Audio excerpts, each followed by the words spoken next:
Ito mga kaibigan, pangalawang tulay ng Pahok.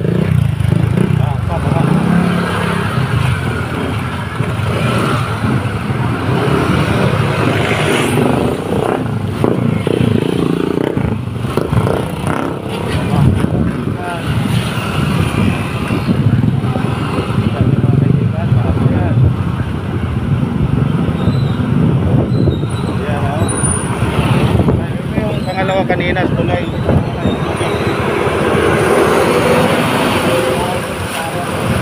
Pao din to sa pangalawang bandang tulay.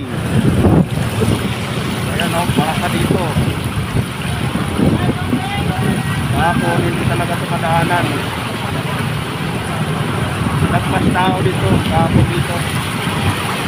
Lagpas tao. Ang tubig dito, kaya kahapon sa papuntang Victoria di makapunta. Yung